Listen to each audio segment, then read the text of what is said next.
91% of the nation's roughly 50,000 community water systems serve populations of 10,000 or fewer. These systems face the same federal mandates as the largest utilities in the country, with a fraction of the staff, budget, and technical capacity. When a water main breaks at 2 a.m., the same people who read your meter that morning, they are the ones responding. You know, rural water we're just a big family. And so that local control is absolutely important. When you're putting, systems together, it's really important that these people have a say. The water is the essence of life. The water is everything to these people in the community. That's very important that they understand that they have a voice. I look at us as an extension of our member system's right arm. These small systems aren't staffed to the point where they can be proficient at everything necessary to deliver water that is good enough for a baby to drink. We go in there and we fill that gap and build a lot of goodwill with our systems. We try hard. We got to have a great team that's passionate about doing the right thing for these systems and providing quality water to their members. It saved us. Instead of ripping roads up and doing a new sewer line, that relining is going to save the city all of $1 million. That's all part of our rural development program through National Rural Water, which is a godsend to a small state like this, because 90% of your towns in a state like South Dakota are very small. We're talking maybe a lot of them are like 300 people or less even. They're a one-man show. They got one guy operating there, and he might even be part-time. So he calls us, we show up with camera equipment, we can look at his lines for him and find out what's going on. With the cameraing we did, we've realized that some of our old clay in town was prime candidate for relining. To tear up a road and redo it and pave all of it and grade it back to where it was, I guarantee with the relining and the cameraing and all that, we are saving $1 million easy.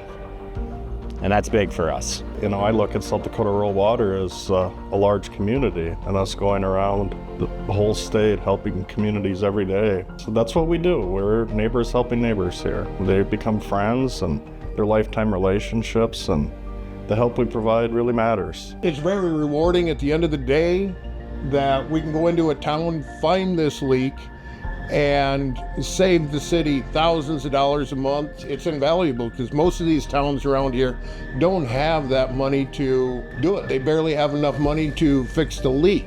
Just for the leak detection, the small communities like us, we can't really afford that with kind of leak detection equipment like that. We had a town that was losing 47% of their water and it wasn't surfacing. We went in with this and hooked to the hydrants and went through the town quickly. We narrowed the whole town down in a couple of minutes. That's how this trailer works. Ever since I've been here, rural water's been a big part of it. Whether it's fixing a hydrant or replacing parts on that or finding leaks, that relationship's been here as long as I've been on the council, and we count on them a lot. They have the resources and tools that we certainly can't have as a small town. The population of Milletta is only 200 people, and the savings of the community is humongous when you figure it's costing them $500 to $1,000 a month in water loss, and there's no revenue coming in. It's all going into the ground and being wasted.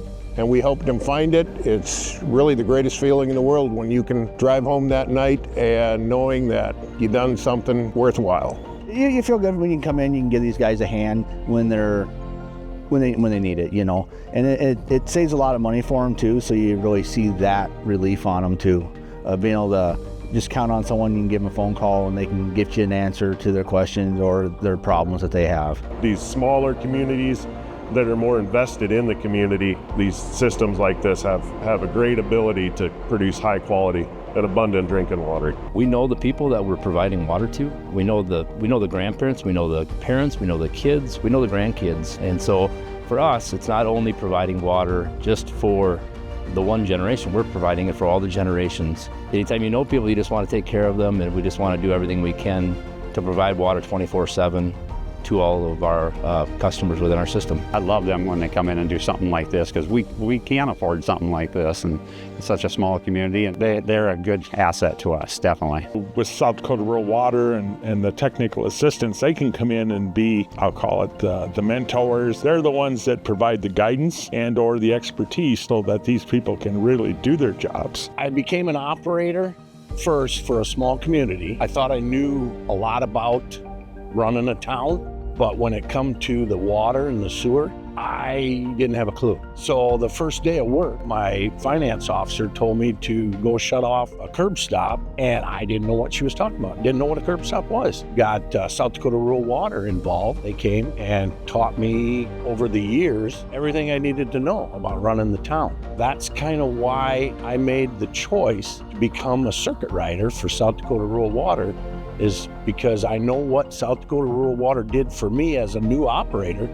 And I want to do that for other people too, other small communities. Our town, Our town. Our water. Our water, And our future. Our future. Stronger together. stronger together. Neighbors helping neighbors. Neighbors helping neighbors. That's rural water. That's absolutely rural water. Rural Water TA. Tried and true technical assistance since 1976.